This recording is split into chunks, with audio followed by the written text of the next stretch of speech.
All right, folks, welcome back to the Property Couch podcast, and we've got an amazing episode for you today. We are talking about buyer's agents. In the shadows of an episode we had a couple of weeks ago about a cautionary tale around buyer's agents, we pondered the question, should you use one, and what should you look for? But what else do we cover, Ben? Well, it's an epic episode, Bryce, and we're also covering in What's Making Property News. I've got an important information session for New South Wales landlords. You need to hang around for that. It is big news, and it's not good. Not good, Ben, and probably not a lot of New South Wales folks know about it. So stick around for that, folks. Let's rip into the show. Welcome to the Property Couch, where each week you get to listen to two of Australia's leading experts. Bryce Holdaway, co-host of Location Australia on Foxtel's Lifestyle Channel, co-host of Escape from the City on the ABC, and partner of Empower Wealth Advisory. Ben Kingsley, Chair of Property Investors Council of Australia and the founder of Empower Wealth Advisory, named the 2018 and 2019 Property Advisory Firm of the Year. Stay tuned as they bring you the insider's guide to property, finance and money management. All right, folks, welcome back to the Property Couch podcast. And of course, I say this to you every week, Ben. Welcome back to you too. How are you? Mate, I'm all right. I've got news on New South Wales for landlords at the end of the show. That's not going to be great news, though, so you have to hang around till the end of it. So I'm not up and about, as most people come, sort of checking in with me. There's a bit going on in New South Wales. New legislation changed, about a week and a half ago, and I just want to talk a little bit about that legislation and potentially a little petition that we got set up for Picker. Yeah, all right. We're in the crosshairs, aren't we, us property investors? But also, Ben, today is the 29th of May, so 2 days ago, our book was launched, which was exciting. So that's something I am up and about. Our life's work that you can read in a weekend, folks. So now it is official. You can go and get your hands on this book. And if you would like to curate 10 years of what you and I have been talking about on this podcast, go and get yourself a copy. And Ben, there is also new information in that book that we haven't spoken about anywhere else before, which means that it's well worth the effort for people to go and get their hands on it. Yeah, absolutely. I mean, we're super proud of it. So let's see what the marketplace thinks about it. Well, I was sort of get nervous, start chewing our fingernails. So thank you for the support for those who are going to do that. Hey, my Mindset Minute theme today, Ben, is something I'm very passionate about. I've come across a reel that I want to play, and then you and I have a quick chat afterwards. What's the number one thing that's holding most people back from reaching their full potential? The story they sell themselves on. Everyone's got a story. And everyone wants to tell you their story of how bad they had it, how hard they had it. And the more times you tell yourself or others that story, the more you reinforce the fact that you're not meant to have happiness, success, abundance, great relationship, awesome health, abs, whatever. They don't realize that they still hold the pen. There's thousands of empty pages still in that book that they can rewrite that story. But we have to let go of the pages that others have written in our book and realize we got this pen and we can start writing how the story looks from this day forward. But what's stopping them is the work that they haven't done, the work of healing through their traumas, their insecurities, their limiting beliefs, the glass ceiling, the whatever the thing is. There you go, Ben. That is a message that you and I have been talking about on this podcast for some time. But there's one particular part about that. You and I are big on we are in control of the story. We get to write the narrative. We hold the pen. But there's one thing that was in that I really want to repeat. And he said this, but we have to let go of the pages that others have written in our book and realize we've got this pen and we can start writing how this story looks from this day forward. If there's one thing that I would wish for our community of folks would be for that to land, because that is something that you and I are very, very, very passionate about. It's something that you and I have done work on ourselves to make sure that we hold the pen, to make sure that we're writing the pages of the book that goes this path forward. And just so everyone knows, Ben, we've got parts of our book that people have written in the past that we have to let go as well. So I just wanted to, it came Yeah, across. it's an interesting concept. I mean, if you're true to this mindset belief, you would even tell yourself the story that they haven't written it in your book. They've written it in their book, but you've read their book. So you are ultimately in control of all the pages that you write. So I think, yeah, it's a powerful message, Bryce. Powerful. And it's at the point we realise this point here that we don't have to take on the stuff that all of our backstory, all of the pages don't actually mean that the page is going forward. So I thought it was pretty powerful, folks. Yep, Hopefully love it. that has an impact on you. Marinate on that. You've got the pen, folks. Why don't you start writing the new pages, the new chapters going forward? All right, Ben, I'm really excited about today's episode. We are going to do a two-part follow-up to the conversation you and I recently had with Jason Vella around the cautionary tale for buyer's agents. And there's a couple of things involved here. One, in our book, we always, we put in the team that we think you should build. So clearly, we think that a buyer's agent can form a really valuable part of your team. I'm biased, Ben. Let's be honest. That makes two of us. Yeah.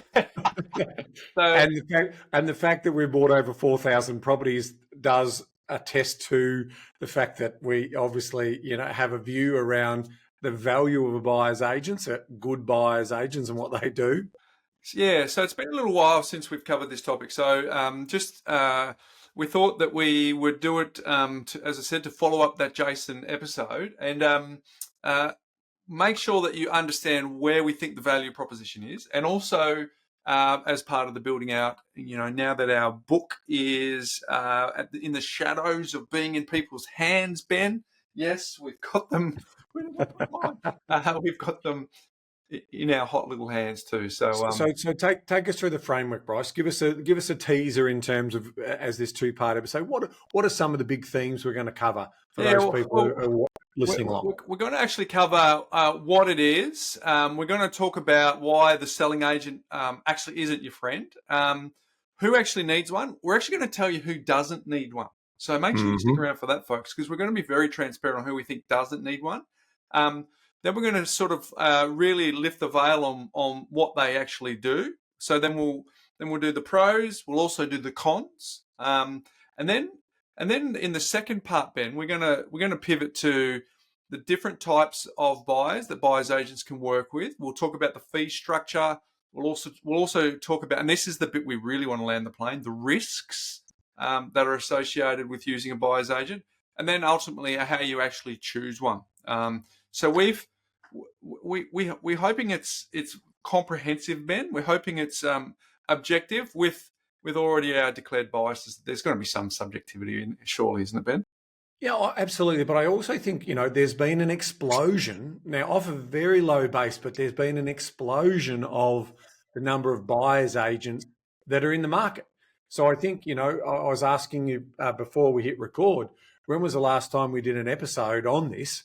And it was back in the early 400s. So over almost 150 episodes ago that we took a deep dive into this. And so in that 18 months or 2 years or how long that period is, there has been a mass increase in the number of buyer's agents, understandably so. Like if people sort of say, what do you like doing? Oh, I love looking at property, so I want to make, buyer's agents as a career. And so we're seeing a lot of new entrants coming into this space. So we just think it's timely to give our, decades of experience in this space to help people make informed decisions about the types of buyer's agents that are out there and basically the pros and cons of using them. So no, I'm looking forward to today's episode and the follow episode next week as well. Yeah, no, it should be fun. So I guess if people are listening to this, they're probably, chances are the reason you clicked on it is probably one of two reasons. There's probably three, but two main ones. One is you're already deep in that sort of property buying maze already, so you probably want to have a little listen about, what they are and how can they help. Or two, you're about to go into that phase. You're about to step into it. So, I guess the third one is you just want to learn. You want to learn more. You want to be well-rounded and understand how it works. So there we go. So if we go into those two main reasons I talked about, Ben, number one is you've probably been through the ringer already. So let's have a look at what happens when someone's about to buy. There's a ton of late night scrolling on all of the portals and saving properties and leaning over to the partner or the Open for inspection, scheduling. have a look at this one. What do you think about this one? What do you think it'll go for? So you've got these endless open homes. You've probably worked out that agent quotes are not a science.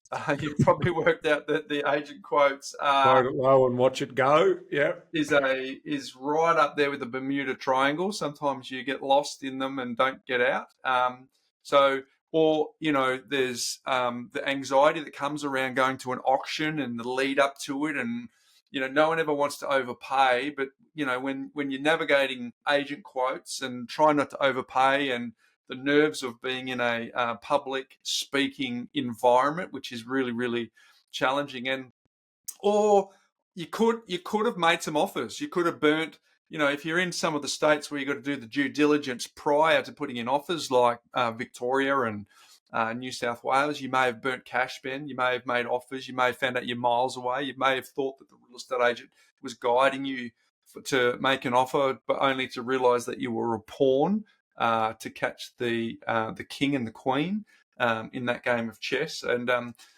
look, to be honest, at the end of that, you often feel quite exhausted from doing that. So that's number one, being in the ringer, Ben. What about if you're time poor as well? Yeah, it is. And so the time poor element of that is that, maybe, at the end of the day, I spend a lot of my time working, running a family, and I feel like I might be missing out on finding those good properties early and starting to do my due diligence. And there's obviously that overwhelm. One of the things we might have also thought about is, how do I work out what a property is really worth? I mean, it's in some respects, it's worth more to an owner-occupier than it is to an investor.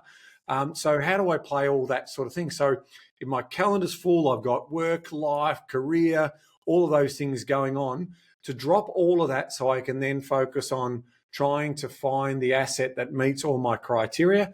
And remember, my criteria is a lot more exhaustive if it's an owner-occupied purchase, because there's a lot of other things that I want to create the memories in the household and just love the location that I'm in, compared to potentially investing. But on the investing side, I'm like, well, where do I start? Which state, which area of the state, which city, why that city, and why now? All of those other things come into that sort of thing. So, it really is a time value money conversation that you're in with yourself and with your significant other if you're buying it as a couple. So, it's definitely quite interesting in terms of all of those sort of elements that you'd be thinking about when you're making that decision.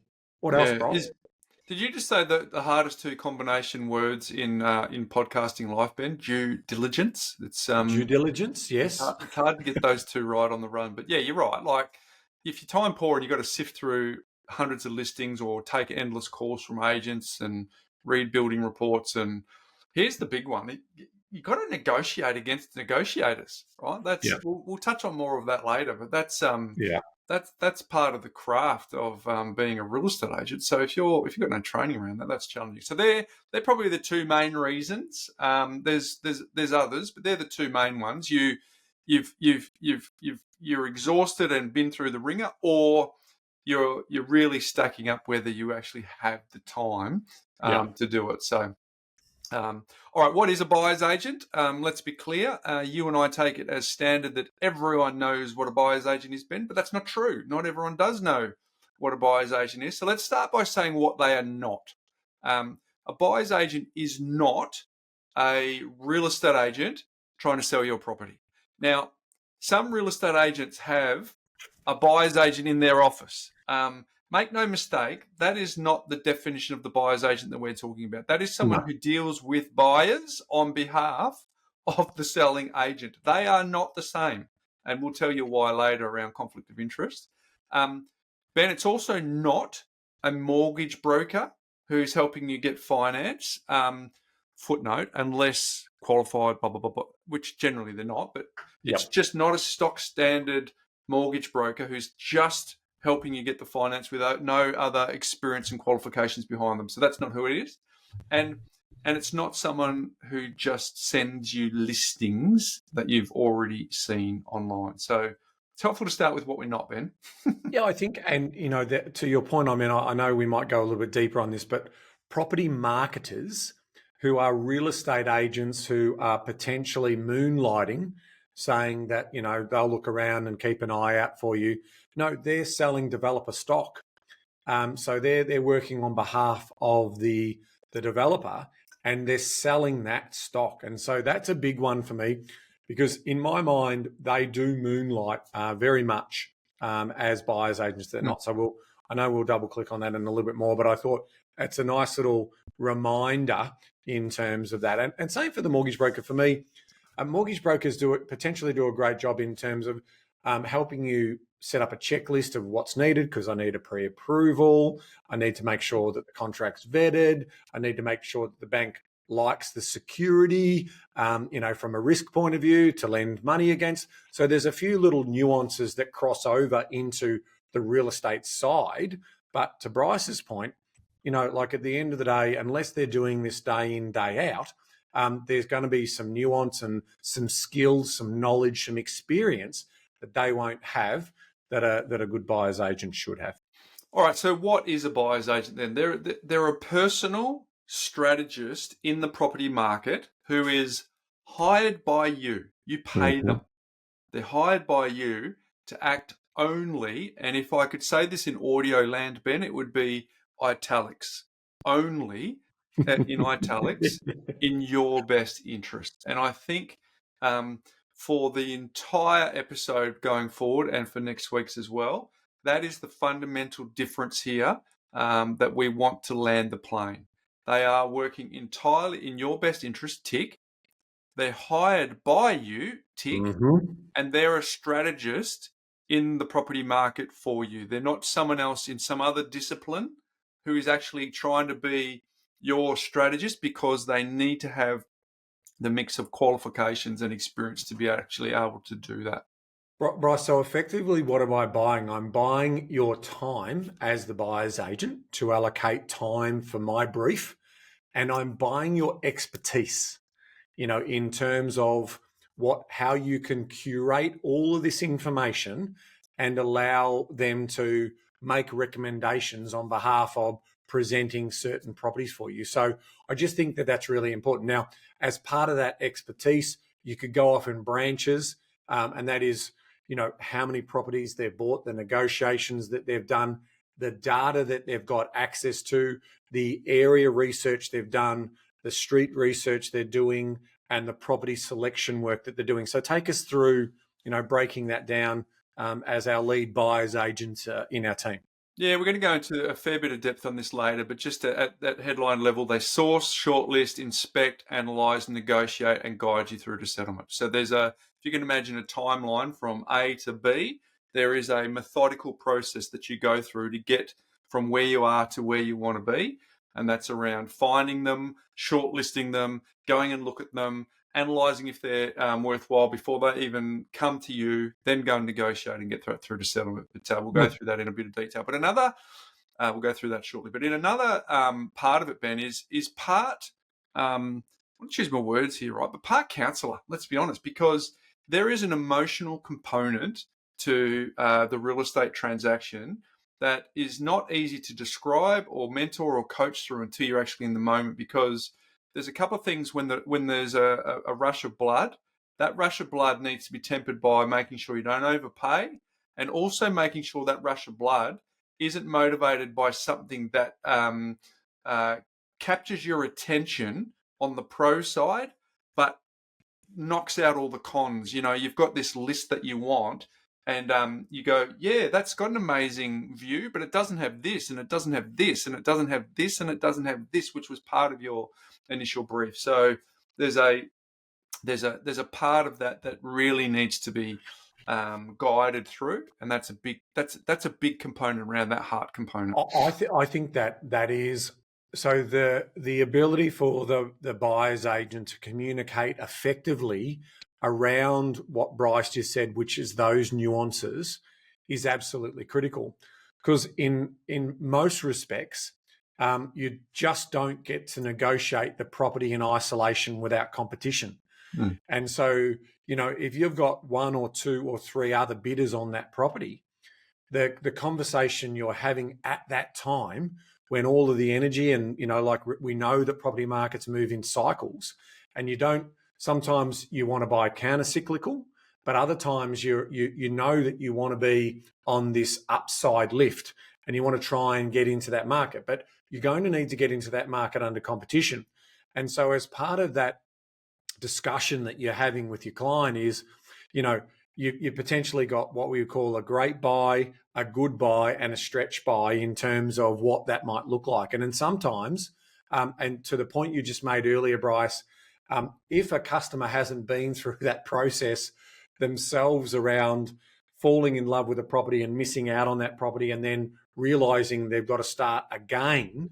And this is why, I've always said owner-occupiers will pay a premium for a property every day of the week, because the reality is that, when they lock in on a property, and if they can afford an extra 10 or 20 grand, they will pay it, because they judge the need, that they say, okay, over the next 10, 20, 30 years, am I going to be worried about the price that we just paid? And just recently, I bought a beachside property just on the coast of New South Wales for a great friend of mine.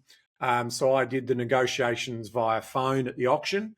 And I was talking to her about, where I see value, where I see, the stretch price would be, and in terms of what is that final price that you would, make sure that you wouldn't give up on that particular property. Now, so it happens to have it, we had a good budget. It did go, and it was lots of competition. And so we bought it for just sub $1 million. Now, good news for Rachel. She's been following the market since that time in a property about 400 metres away on a slightly bigger block, but not actually waterfront.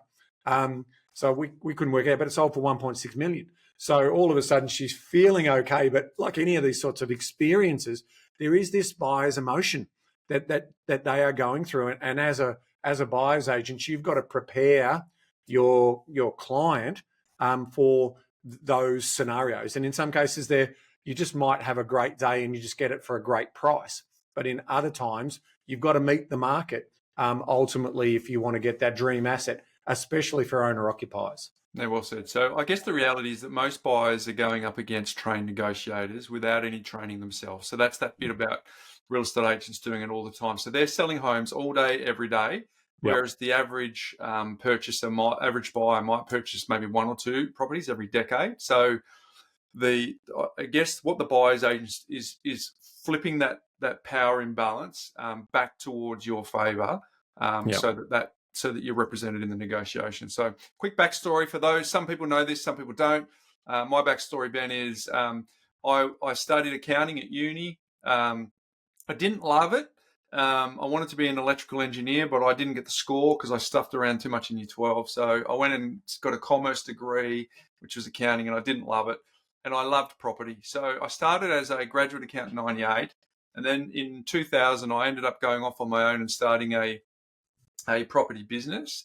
I was a project marketer. I actually here's the challenge, right? I actually genuinely was representing the buyer, but I got paid by the seller. And I can put a hand on my heart back then is I was too naive to actually not be like I just wanted to help these people, Ben. I wanted to learn. I wanted to help these people. So I was just a enthusiastic amateur, but I was actually a project marketer. But I thought I was a buyer's agent, right? I thought I was a buyer's agent, and I can put my hand on my heart saying in my mind I was. But I actually by definition wasn't, because I was being paid by the seller.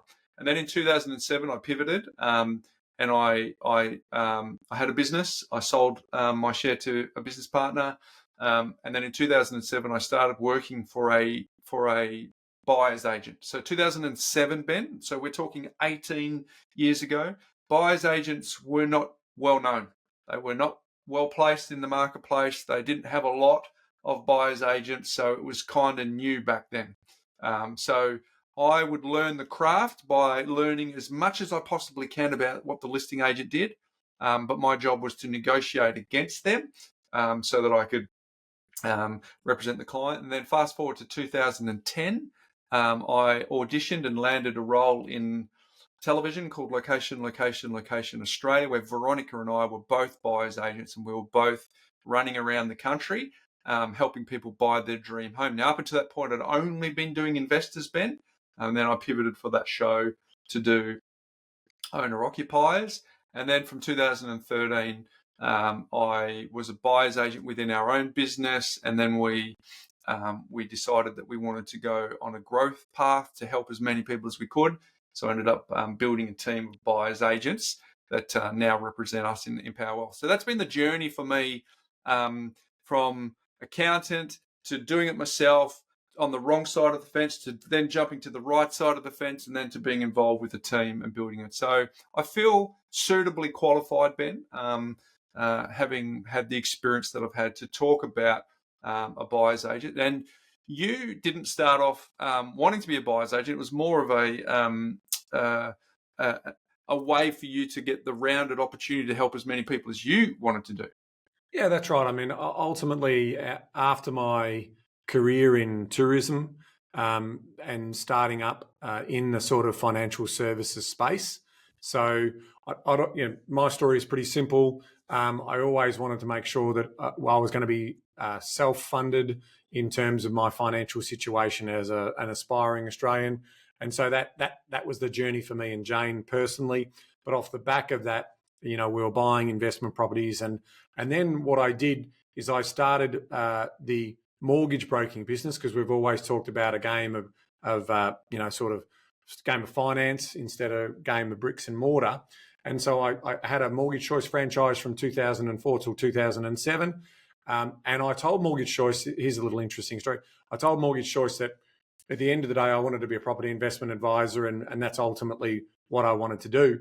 And Mortgage Choice said at the time, ironically, they now do it, but at the time they said, oh, look, we're a bit concerned about the brand. And so I had to effectively create a new business, because I always wanted a whole of wealth advisory business. But the preference was on property specific, and then building off the back of that property story. So fast forward, I started part-time doing my QPIA course, Qualified Property Investment Advisor course, through the Peak Association, which is the Property Investment Professionals of Australia, or PIPA for short, in 2007 till 2009. Empower Wealth was started way back in 2007. And then as we were building out the planning work, and then the fulfillment work was the buyer's agency side. So in 2011, we established the buyer's agency business, and obviously that was growing successfully. I'd obviously bought quite a lot of properties and guided people through that. So I formalised that over 2011, 2012, and got my real estate agent license, and then started doing also some clients inside the business. So I was doing the planning work, and some of those clients then wanted me to do the fulfillment work in those early days. And ultimately, I was doing some buyer's agency work for those clients. So that's the backstory for me in terms of how I've got my real estate agent license across multiple states and territories across Australia. And that's the journey in terms of how we became buyer's agents. Very true, Ben. So yes, we're both fully licensed real estate agents. So why is a selling agent not the buyer's friend? Well, it's very, very clear, because they work for different people. So a real estate agent works for the vendor. They get a listing. They do not get paid for their time. They get paid for an outcome. So that outcome is to list a property and then take the client on a journey where the client is happy with the service that they receive from the real estate agent. Now, for a client to be happy, not always, but generally speaking, the client is happiest when you get the highest price. Now, not always, not exclusively. Some vendors have other motivations, but generally speaking, Ben, 9 out of 10 love it when you say, I'm going to get you $1 million, and you turn up with $1,075,000 or 1.1 or anything over what you thought. That is a very, very happy customer. Now, the problem with that outcome, folks, is that on that side of the fence means that a buyer has to pay more than what the vendor was hoping for. Because if the buyer paid what the vendor was hoping for at $1 million, the buyer would be happy too. But no, in this case, the real estate agent pushes it up to 1.05. They push it up to 1.075. They try and get as much as possible. So just by nature of that transaction, they are not working for the buyer. But here's the challenge. Some of them are very, very, very good at people skills. Some of them are very persuasive. Some of them have got a lot of charisma, and that's well done to them. And so therefore they can create an environment where they allow the buyer to think that they're trying to work for them. And the answer is they're not. And here's the other reason why they're not. It's because a real estate agent has to list to last. It's a term in the industry. You've got to list to last. What does that mean? If you are in a real estate office and you just sell other people's listings, you will only get part of the commission. Now, if you sell someone else's listing, the person who did the listing actually gets paid as well. So the person does the work, does all the buying, gets only a portion of it, and the person who does the listing gets a portion of it. So therefore, how do real estate agents get more listings, Ben? Well, they shout from the rooftops. Look at the result that I got. Look how much we ended up getting. It's a street record. It was this much over reserve. It was all this really cool stuff. So if that's the nature of how they do business, A, they don't get a salary generally. Some of them get a retainer, but they have to pay it back. They have to get successful outcomes for their clients to eat. They are not on salary. And as soon as that lands in your head, you go, they're working for the vendor, whereas the buyer's agent's working for the buyer. It's really important. Let me give you a real life case study story, Bryce, in terms of right now, we are going through the process of selling a property that we own in northern Queensland, a property that we bought inside the self-managed super fund. It's a 3-bedroom townhouse that we paid $150,000 for. And recently in the same block of townhouses, one just sold for $450,000. Now, the selling agent who I bought the property off originally was, to Bryce's points, shouting from the rooftops in terms of keeping me updated in terms of that market. Now, that's a pretty healthy return from a I think we bought it in 2016, 2017. And remember, in these markets, I'm never buying and holding for the long term. So there's only a 10% capital gain here. So if we can get a $450,000 sale on that particular property, that's a pretty comfortable return over that period of time that I'm happy to take and bank. But that's to Bryce's point. They are trying to keep me informed because they know what my strategy was in that particular market. And the other things that they're also hopefully doing to me in terms of adding value to my experience is that they're doing a bit of running around in terms of getting the property styled and doing all the things that I would expect them to do to try and get me the maximum price. And to Bryce's point, with the underbidders of the other property that recently sold, they're talking to them about how you missed that opportunity. Well, this new opportunity has just presented itself. So it could be a quick list and then turnover because they've got an existing database that they can potentially get to, which from my point of view, it reduces my marketing fees and potentially reduces some of my costs. And I can then recycle that money into another planned purchase that I want to do sooner rather than later. Here's a question for you folks. If you were being sued by a company and they had representation, which was a lawyer, would you go to that lawyer to give you advice on how you should approach the case? Now, anyone who's not lost their marbles, Ben, would not go to that lawyer to get advice on how to defend themselves in that particular scenario. Well, if you're not going to do that in court, why would you do it in the real estate industry? Why would you go to someone who's representing someone else and think that they're your friend? So that is why the selling agent isn't the buyer's friend. Now, the selling agent can be friendly. They can be nice people. They can have good hearts. They can have good intentions.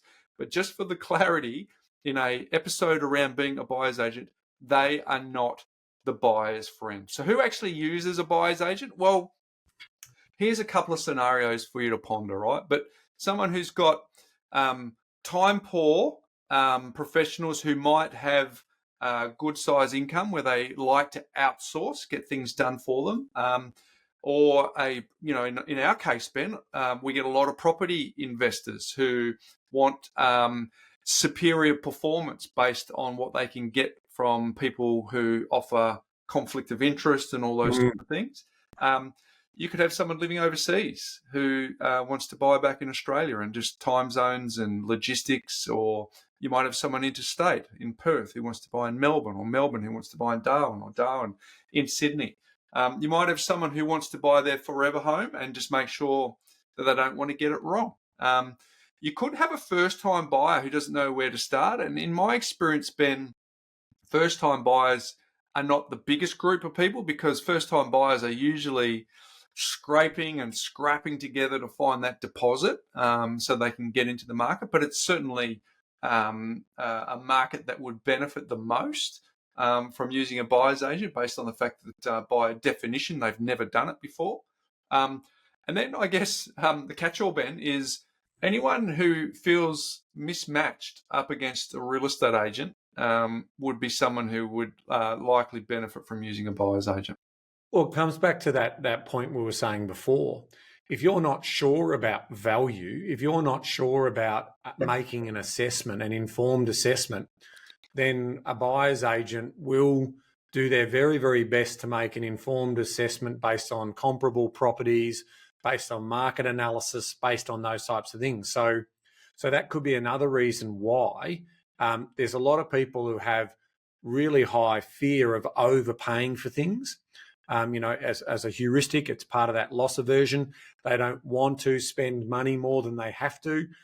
So all of those combinations of things can potentially point them towards getting a professional to act on their behalf.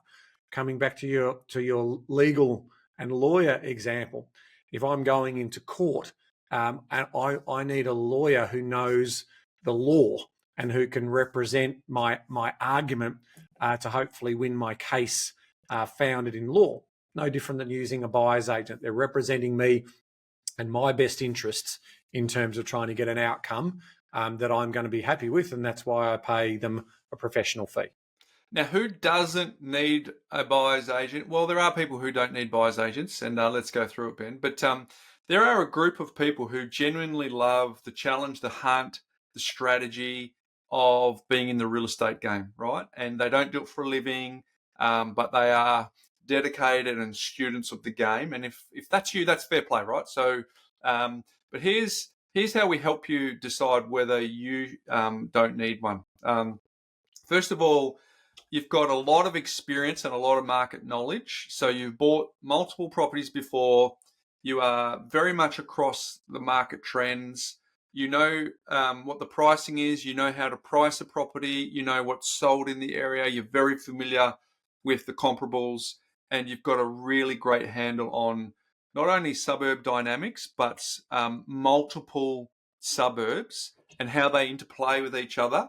And in the case of an investor, you, in some cases, that might be across borders. So if you have that deep, intimate market knowledge, maybe you don't need a buyer's agent.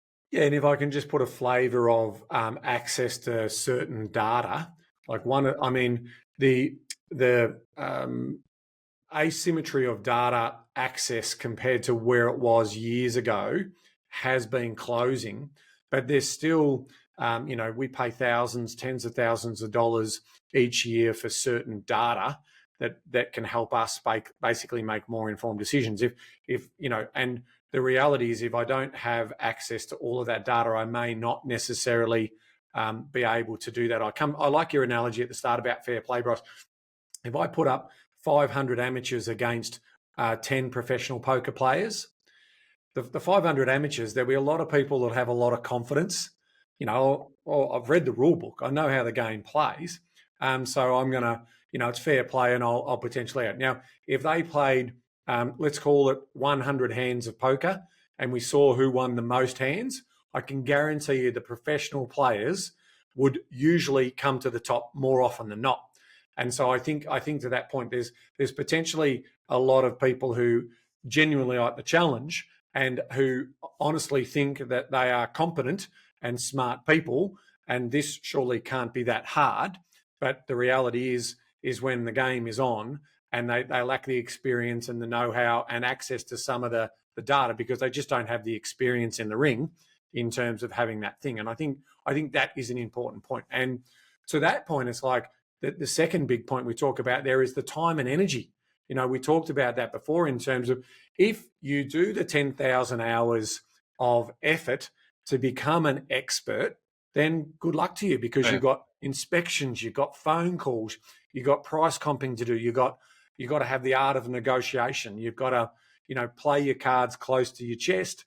And some people, their body language will give away, you know, their intent and their interest in a property. I mean, nothing better than being in an auction and watching the dad and the daughter, and then the daughter sort of looking at the dad going, "What are you doing?" And all of a sudden he's blown over his budget, but he just doesn't want to lose face with his daughter, you know, in terms of that particular story. But, you know, and that wouldn't necessarily happen if you've got a professional who's really clear about what the objectives are and what's fair value. Yeah, well said. So if you've got the time and the experience, if you've got the experience and the knowledge, and then you just talked about the time to do all those things. Also, I hinted at this at the beginning, but you just love the process. There's people who don't do this for a living that I've met, Ben, that just love the chase. Everyone says they love looking at real estate on the weekend, but there's other people who actually go one step further, and they go to the auctions and they attend, and the running the spreadsheets and doing the inspections and the Sunday night auction wraps, that actually lights them up instead of burning them out.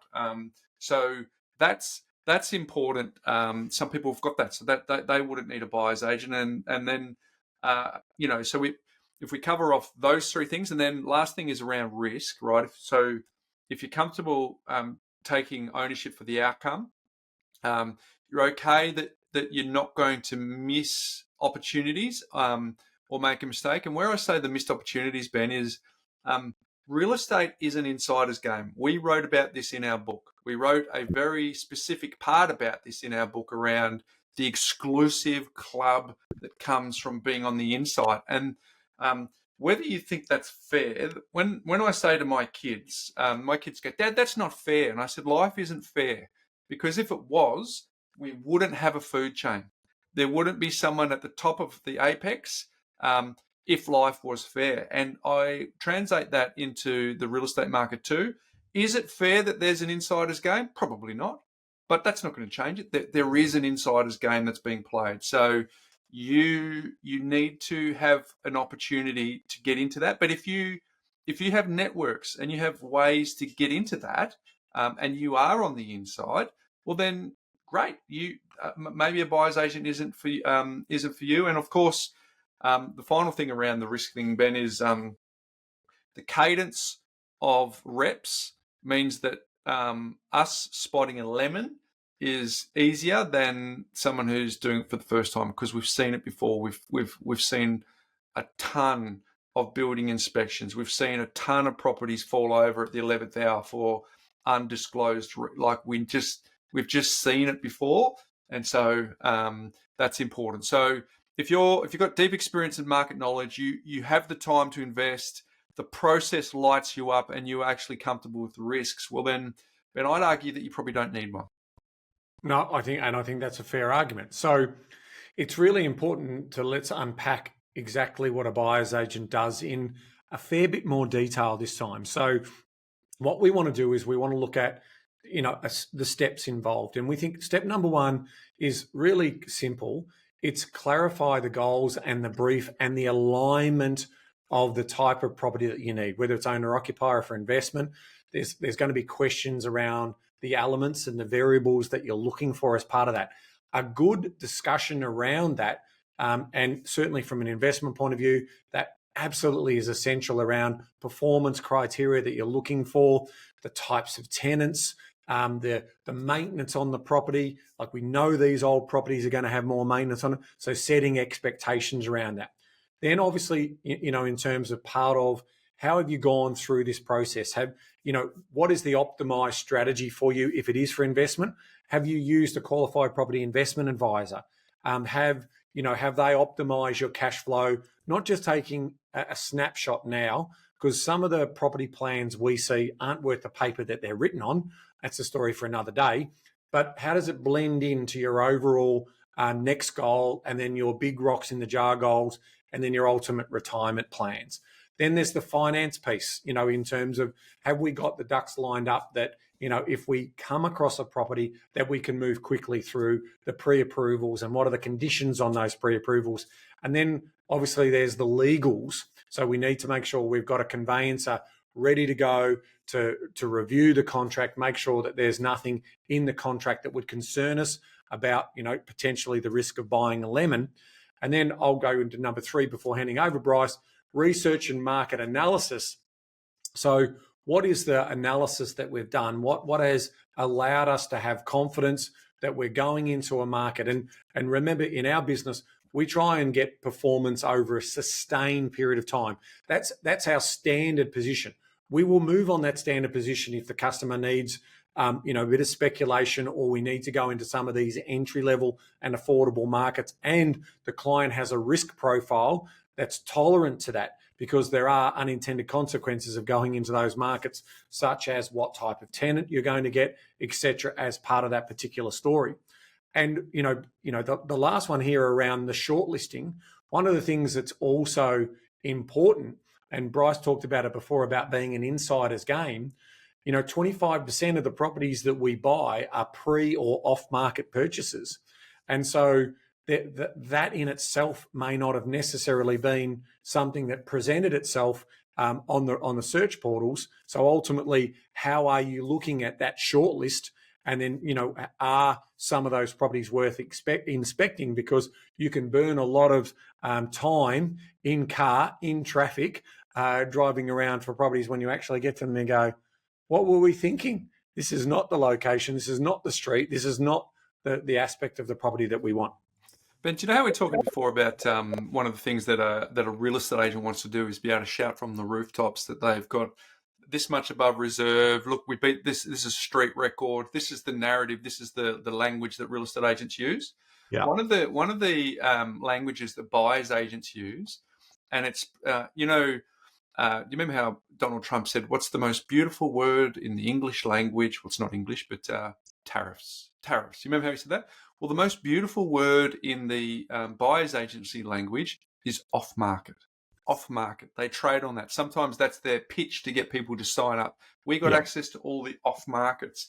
Well, one of the things that's important to understand is this is why it's an insider's game and an insider's game, Ben.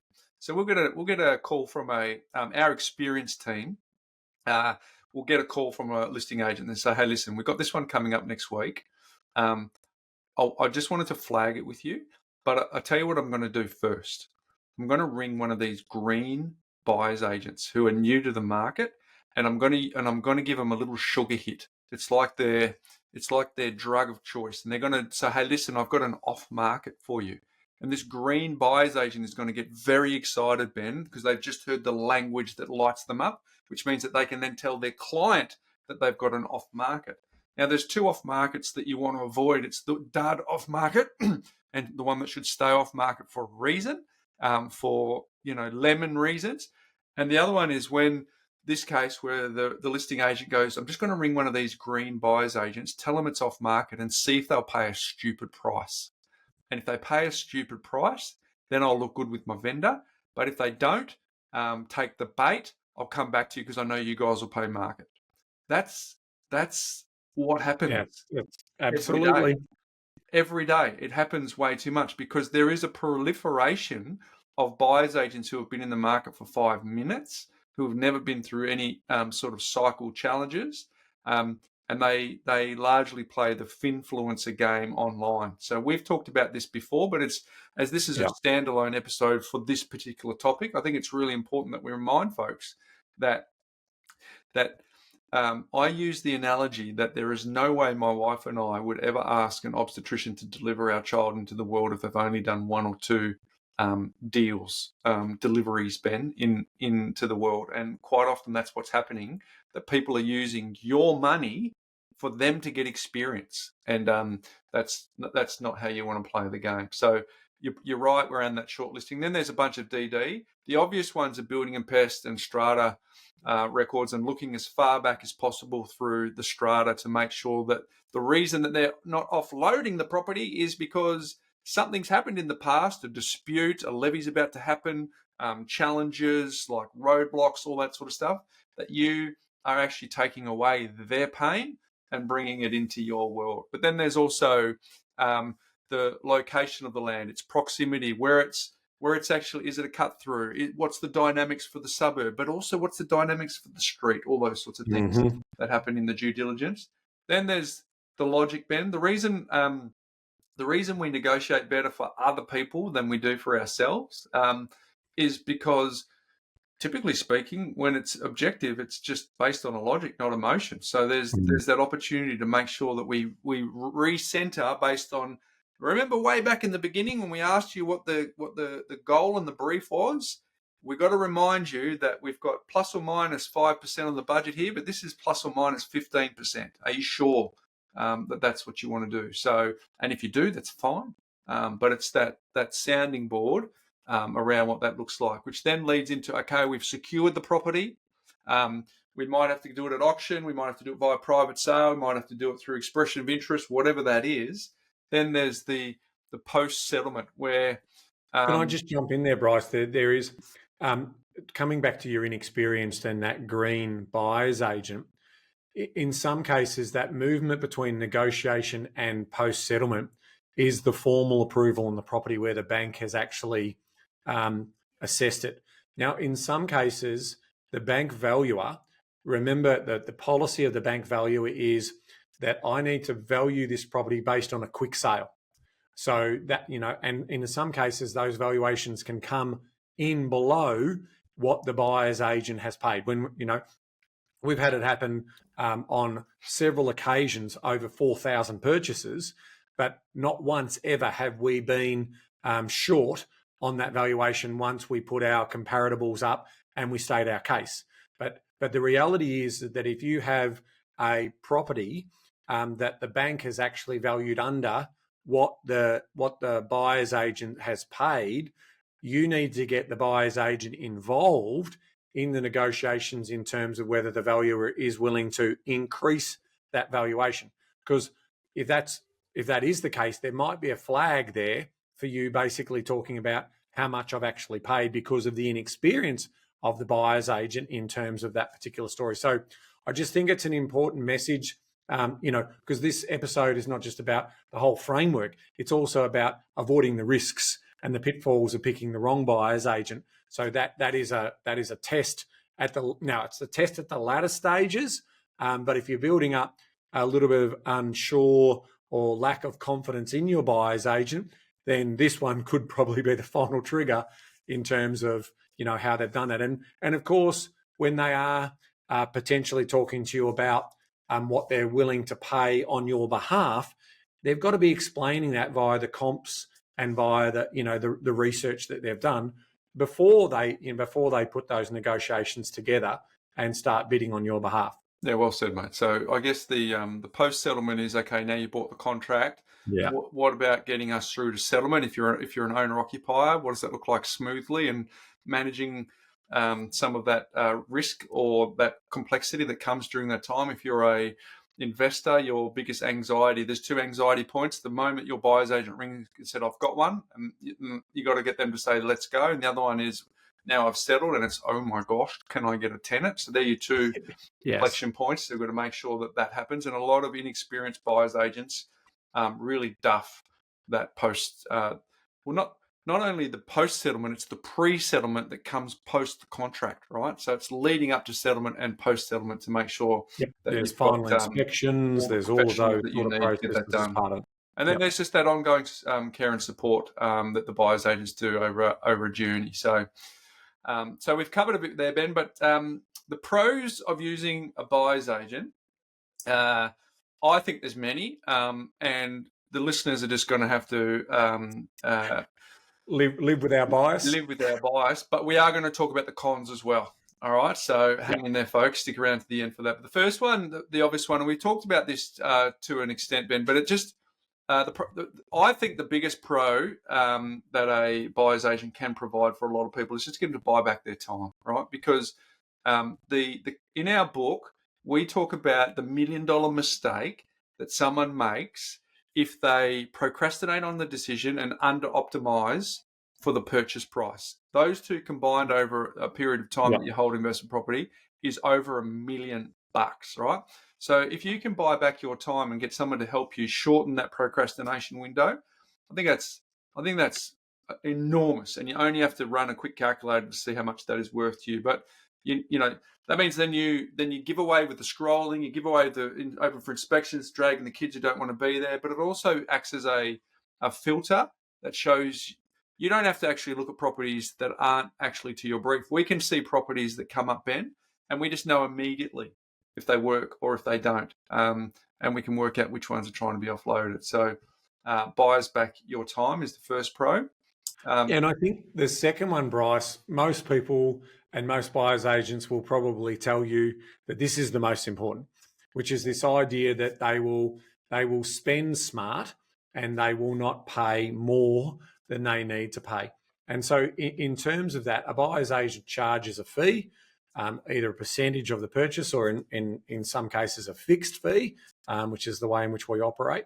And what they'll do is their job in the skill that they have is to try to save you that money through that negotiation process, right? So they will either in auction times, they will slow down the bidding, they will slow down the amounts a bit, they will try and intimidate the other bidders at auction in terms of general negotiations. They will use some of the conditions as negotiating principles that would then form part of a package deal. They'll potentially put, in some cases, they could put a couple of different offers for the vendor to consider as part of those negotiations. And what they're trying to do is help you from stop overpaying, getting emotionally caught up, going into an irrational state if you're negotiating yourself versus a rational state, because that's how it does play out. Remember, that's what the selling agent is trying to do, get you emotional about the property, certainly from an owner-occupier point of view. So in a hot market, they could potentially save you tens or in some cases hundreds of thousands of dollars. And of course, not to mention avoiding those wrong buying the wrong asset altogether. And so it is an interesting one, right? Because again, we've done this for a long time and we've bought in markets that we believe we're about to perform well, and they've also been stagnant. We've bought in markets that we've bought at the sort of say 10, 11 o'clock period, and then ultimately they may have given up a little bit of that price point. But at the time we were buying, that was the competition that we had. And then when we think about that, we also think about that over the decades, not just the years. So I really want to be clear about this type of thing in terms of if the science was perfect and the art was perfect in terms of knowing exactly what to buy and when to buy, we'd all do it. But the reality is that's what we're attempting to do in with our expertise. No different than a surgeon attempting to fix my knee. They'll go in there, they'll have a plan, they'll do the operation, and they're hoping that the knee will be back to good. But in some cases, sometimes it doesn't go that way, and so they have to go in again, or they have to, fix it up. So I think it's important to understand that they're still trying to be spend smart and not more is part of their core pro in terms of what we're trying to deliver for a customer outcome. And it requires someone to look over the hill on that too, Ben, because quite often, let's say the buyer's agency fee is $15,000. Someone says, will you actually negotiate $15,000 off the price? Probably not. Not if I'm actually going to find you a property in a market that you want to be buying in, where there's demand for it, and in some cases there's competition. You might have got market value. And then they go, well, where's the value? Well, the value comes in the rear vision mirror down the track, because first of all, it's the money that you didn't spend, and you touched on that, but that's actually hard to quantify, Ben. What if you were left to your own devices if you actually did overpay by $20,000, so therefore you net $5 off? No one can work that out. That's a faith game. But the other one is, and you covered this too, but I'm highlighting it's a rear vision mirror thing, is the wrong property doesn't manifest itself until 5-10 years down the track. when you look back. So it's a net gain that's often hard to justify at the time. Whereas Yeah. a lot of people who are interested in buyer's agents just need to be aware of that. So that's important. Well, I like that point, because remember that there was an underbidder and potentially a second underbidder and a third underbidder. Now, that third underbidder was willing to pay only $20,000 less than what you did.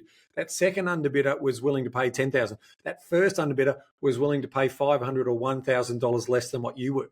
So, if it had been the wrong mistake or it had been the wrong purchase, well, there are a lot of other people also in that conversation who believed it was worth that value at that time. And I think that's a really important message for people who are also, if you're attempting to do this yourself, in terms of how these games play out, because it's a negotiating game that plays out. And it's also getting access to properties that, because of the networks that they have, that you wouldn't have even been in the arena on. Yeah. A buyer's agent, another pro of a buyer's agent is they keep a cool head, right? So it's easy to fall for a property, styling, street appeal, fresh paint, that is why styling happens. That is why real estate agents get stylists in. Those stylists can cost you anywhere between $5,000 and $10,000 as part of, they've got to pay a real estate agent's fee, they've got to pay a stylist fee, they've got to pay a sales and marketing fee just to sell the property, and it's very much part of their strategy for vendors who get it, to get the styled. So people walk in and the whole idea is to imagine you living there, and what, versus an empty house versus a styled house is really important. So the buyer's agent actually, let's bring the logic back here. Is this still actually a good buy? Are we being seduced by shiny taps? Is that paint actually up there? Is that actually covering anything in particular? I know it looks good now and it smells fresh, but it looks like they've been patching up some cracks, or it looks something suspicious here to me. So we need to be checking that. So they help you keep a cool head. They also know the streets, not just the suburbs, right?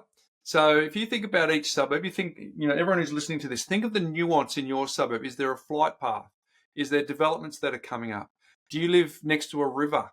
And the last time that there was heavy rains, where that river runs through. Are you familiar with the strata development that's down the road that's notorious for whatever reason? Lots of cars, students being there. It's always got parties. Like those little hidden nuances within a suburb. The buyer's agent knows those nuances. They have the insight. They know why you would avoid that part of the street. They know why you wouldn't be in that part of the street. That, my friends, only comes through getting the reps. It only comes through getting the reps. So that's another reason. They know the streets, not just the suburbs. What else, Ben? Yeah, and of course the one we were talking before about, which is these hidden deals, right? I think we've really highlighted this about the off markets. Not every property hits the final market. Certain offers are quietly connected to agents. There's vendors who do not want their neighbour to know they might be in dispute. They might be wanting to move for other reasons, but they want to have a quiet sale as part of that. Some, as we've talked about before in the pre-sale, they're offered opportunities in advance of the first movers in the market, so you get that first mover advantage. And because a buyer's agent, usually if they're going into an area, they're going to potentially buy several properties in that area. They're usually not going to be one and done, depending on the brief. If it's an owner-occupier brief, they're absolutely one and done.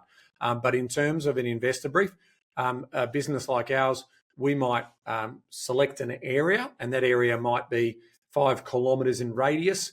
But inside that area, based on the demand of work that we get to do, over the next 3 to 6 months, we might buy over 100 properties in that particular area. Now, with that sort of knowledge, we would obviously be introducing ourselves to all of the selling agents in that area that do the bulk of the work, and we could be a quick solution sell for that agent. Again, we'll do all of our due diligence and alike in terms of ensuring that we don't overpay as a buyer's agent, but just being in those circles and knowing that we are not just a one and done buyer, which is the traditional, 95%, if not 98% of buyers are one and done buyers, but buyers agents potentially buy multiple properties. So it is about forming those relationships that Bryce mentioned earlier to be able to get that opportunity to forge strong negotiations and relationships to get the opportunity for that first move. Another reason why you'd use a buyer's agent is because you get to stress less. You get your weekends back. You don't have to have another full-time job on top of your actual job. You get the buyer's agent to handle all of the stuff we've talked about before. They'll coordinate, they'll negotiate, they'll absorb the pressure. That alone in a very stressful period is amazing. A buyer's agent will do that. They'll also level the playing field. So a lot of the time that a real estate agent puts into their craft is in the negotiation. Here's what a lot of real estate agents say in the living rooms of their clients. It's maybe being pitched against three other buyers, three other real estate agents, and what the best real estate agent will do in their pitch will go, my fee is actually more expensive than the other two that you've spoken to. But I want to tell you about the net that you will receive. You'll pay me more fee, but I'll get you a higher price because this is what I do to hone my negotiation craft. This is what I do to use all the other fish that are interested in this property as pawns towards trapping the largest fish into my net. And that is why you pay me. And they are those particular agents who do that, Ben, are outstanding negotiators. They understand scarcity. They understand human desire. They understand what it takes to take something away from someone. They understand how to use urgency. These are things that people who are not negotiating for a living would be experiencing under, sensory overload of, everything else that's going on in their world. They thrive on that. They use it as a pitch in the lounge room. They tell their clients how they're going to get the buyer to pay more. So if you're dealing with a buyer's agent who's not going to be susceptible to that, that has to be in the favour of the buyer. Yeah, Bryce, and building on the point you just made there around these negotiators and how good they are, if I'm buying a property once every 7 to 10 years, what's my negotiating skills like? How am I refining those? So in reality, those buyers who are trying to do it themselves just won't have that skill, that experience, that activity that a buyer's agent who's negotiating on property deals every week does. They just don't. And so the reality should be that your buyer's agent will use their skill and their tactics. And sometimes we've talked about, you list through the majors and you buy through the minors or the independents. Now, the buyer's agents love dealing with the smaller independent agencies because the reality is, and in even some regional areas around Australia, the selling agents are just really lovely people and they are really looking for an outcome, but they don't necessarily have those negotiating skills that the very best selling agents do in the bigger cities who are in the cut and thrust of it all the time. And so our buyer's agents are able to be polite and professional, and the good buyer's agents but they get the result that they're looking for their customer. And I don't know necessarily whether a buyer who's doing it once every 7 to 10 years is going to get the same result as what a skilled buyer's agent who's negotiating all the time in. So that's where they level up the playing field. And I guess to round out these pros, Ben, costly surprises. So they make sure that you don't overpay. They make sure you don't buy the wrong property in terms of performance, but they also make sure that you don't buy the wrong property that gets strata issues. There's some hidden structural issues. There's potential for low valuations because there's stuff surrounding that the valuer won't like. So a BA is trained to catch that. So it kind of protects you from those. I didn't know that regret. Yeah. That I've seen time and time again, which is a challenge. So just remember that a lot of people sell real estate because they want to move on to something else, but there are a ton of people that sell real estate because they want to get rid of a lemon. And so those costly surprises are something that you want to avoid. But mate, we've covered a fair bit of ground here, and we're only halfway through because next week we are going to cover off The cons, we're going to be very transparent around why you wouldn't use a buyer's agent. We'll also go through what the different types of buyers are and how how you have to pay for those. And then we're going to very specifically, on the back of the conversation we had with Jason Vella recently around that cautionary tale for buyer's agent, we're going to highlight all of the risks and then ultimately help you choose a buyer's agent, which I think is going to be really, really important. But mate, that's fun. We can we haven't covered this for a little while. We've our audience told us that they really wanted us to lean into strategy and the numbers and the case studies, and we've spent a bit of time on that. But it's kind of nice to circle back to the field and the tactics and the actual buying of the real estate, which is what everyone's interested in anyway.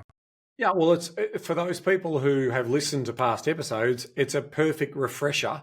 And the reason why we put it into 2 episodes is because we've unpacked it properly again, and we've got obviously our latest thinking in that particular area. But also for those people who are new to the community and are trying to work out the equation, and, the equation of value is benefit over cost. And so, a lot of people in a park or in a pub or at a barbecue might say, well, what do you use a buyer's agent for? Surely you can do it yourself. Well, by unpacking all of the nuances and the frameworks and the things you got to think about, hopefully that starts to show you that there is real value over the professional fee that you're going to be paying when you measure that time, experience, and skill in terms of executing on that story. All right, mate. So we covered a fair bit of ground there. And as we alluded, that's part 1.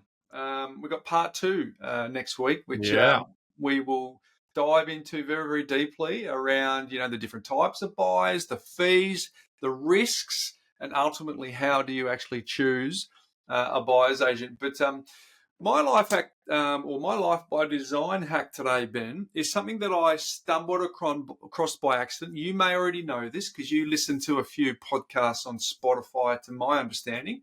But I was driving along, Ben, and I was listening to a podcast. And when there was a little section in the podcast that I thought, oh, that's a really good point. Excuse me. I want to capture that for later. What I did is I actually did the 2 clicks on the side of your iPhone so you can take a screenshot, because I'm driving, right? So I can't actually stop and write notes. So I took a screenshot to go, I'll go back to that little timestamp and when I'm stopped driving. But Spotify have got this little feature in their code, Ben, that what happens is when you do that screenshot, they have a little thing that pops up automatically that shares.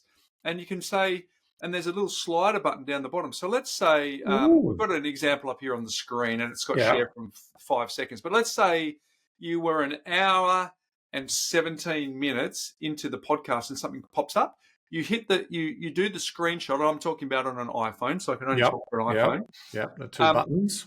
The code in Spotify says bang, takes a screenshot, and then down the bottom it's a share feature that says, do you want to share it at this point in the episode? So I could say to you, Ben, hey, listen, I was listening to the pod the other day, and at the 1 hour 17, I don't have to do that anymore. I can just share it with you, share it at that point, and when you receive it, you'll press the button, it'll open up in Spotify. And you'll get straight into the gold. And it'll go straight to the point where I took the bookmark in the episode. So that was stumbled upon by accident. So if you didn't know that, folks, that could be a hack for you. And I'm actually going to crowdsource the hacks for this, Ben. I'd love for people to write into me and let me know when you're driving, when you're running, when you're at the gym, when you'll listen to something that's in your ears and you want to save that for later. What do you do? Do you stop? Do you write it down? Do you leave a voice note? Let us know what you do. What are the little hidden things that we don't know that some of our community are actually doing, Ben, so that they can make sure they can. That's right. In Audible, you can take a clip. Yes. Of the file, and then you write your little notes and you mark it, and that's what I do. But yes, that's a good one. Yeah, because I would like to know, especially driving. We can't really go anywhere near your phone. No, don't do what I did. Can't even technically touch your phone while you're driving. You can't, Ben. It's 4 demerits and a lot of points. No. So let's just say I was asking for a friend. A friend of mine did this, and he told me. So and I'm passing it on. But there you go, folks. Check that out. Let me know. But more importantly, what are the hacks that you're doing for the listening that you're doing to try and absorb these little nuggets as they come along, and you just can't stop and write a note? I'd love to know. Hey Ben, what's making property news? Well, I mentioned at the start of the show, Bryce, it's a difficult day for property owners, small private rental accommodation businesses in New South Wales. We knew this legislation was coming around no grounds evictions being terminated, and we'll have a fair bit more to say about this because effectively the legislation has changed to a point. Just to give you some context, what we're talking about here, if you thought anyone listening along who's got property in New South Wales, that at the end of a fixed term lease or at the end of a periodic lease, that you could just, not renew the lease and, move the tenant on, move your customer on. That's not now possible in New South Wales. And a lot of people don't realise that. They think that it's potentially about moving tenants on that are difficult or whatever and understanding that they've got to stay a set period. No, under this new legislation, even if you're on a periodic or on your fixed term and you want to terminate a difficult tenant, you simply can't do that in New South Wales anymore. You need to have what they refer to as reasonable grounds for that termination. And there's some rules about the 90 days and so forth that you have to give them as part of that. But let me just quickly summarise the reasons for the tenancy can be removed from the property. So you can remove them for the sale of your property. So effectively, if you're selling and moving out of the business of providing private rental accommodation in New South Wales, that is one way. And there's a set of rules and some evidence that you need to show. And if you don't show that evidence, you also could be fined. About $7,600 from memory. And if you're a business or a company or a trust, it's about $27,000 or something like that could be the fine. So that is one way. You're moving into the property. So you or an immediate family member is another reason. So that's an important one. You're terminating to provide significant renovations or repairs to the property. And again, there are a set of rules that you have to follow in terms of written statements from the landlord or documentation to be part of that. You're terminating the lease because you're demolishing the property. You're doing that. You're terminating for a change of use of that property, which is, again, effectively you're no longer going to provide that property as a rental accommodation property. Now, just on that one, if you're thinking about changing your mind again, you can't relet that property inside a 12-month period. So they have closed all the doors and effectively are choking private rental accommodation business providers from operating their business in New South Wales. So in terms of irreconcilable differences or what we might have in other, in IR laws, we have probation periods where, you don't have to give a reason inside 6 months of your probation period.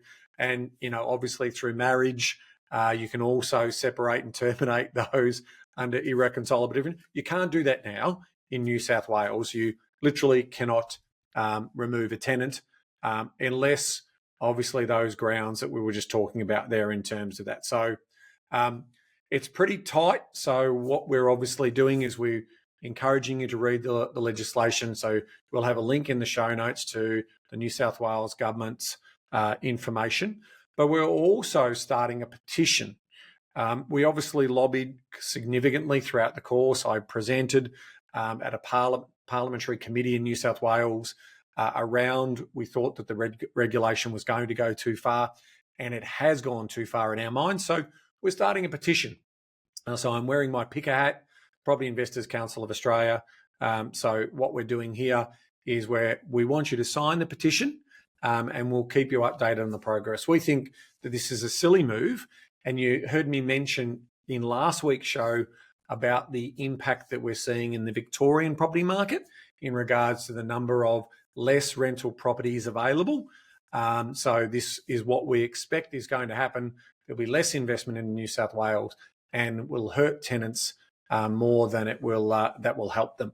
And so we're going to be really watching that data closely. We've asked for the Rental Commissioner to provide more detailed data and breaking that data on a quarterly basis, so we can start to show those trends like we're also seeing happen in Victoria. So we just think the legislation is become too difficult to run a small private rental accommodation business, and we think that there are other markets around Australia where the legislation is a little bit more friendly to the investor taking on the risk and taking on the investment to provide this critical supply of rental accommodation. So if you believe that, also sign the petition and we'll keep you updated in terms of our progress to have that legislation reviewed as soon as possible.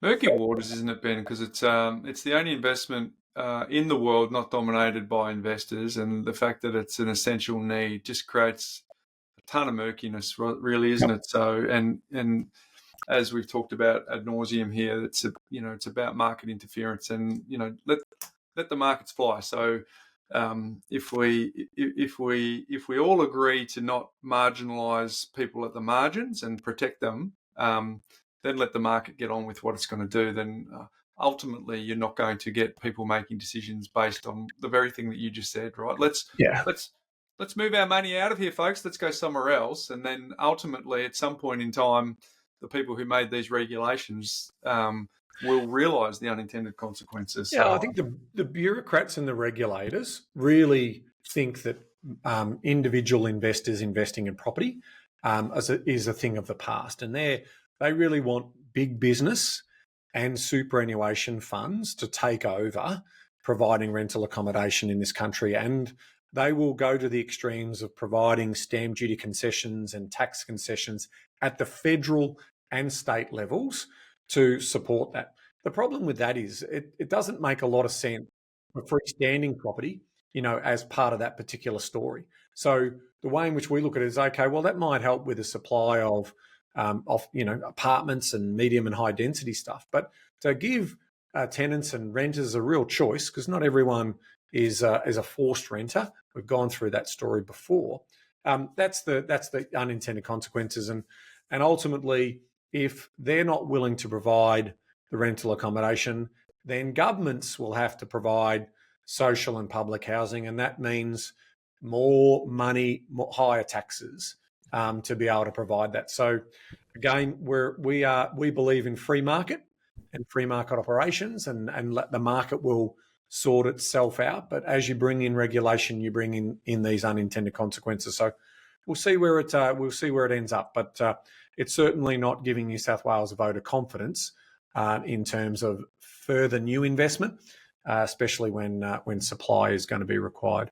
Yeah, and parts of New South Wales didn't need the extra handbrake, Ben, because they've already got the number one handbrake in the country, which is the entry point is so high that a lot of investors are looking elsewhere anyway, including the people who live in New South Wales are sort of going, well, we can't afford to invest in this state. So, and if you're passionate about it, please sign our petition, and we'll continue to keep you posted in terms of that. Now, because we think the vast majority of landlords in New South Wales are clueless about these changes and the severity of these changes in terms of effectively giving no wriggle room at all for the business owner is extraordinary, and we think that needs to change. Okay, all right, well said. Thanks for the update, Ben. All right, folks, there you go. Part one of a two-part series in the can, folks, around buyers agency. So hopefully we have set the scene for you for what is going to be a really great conclusion next week to this whole conversation around buyers agents. Should you use one?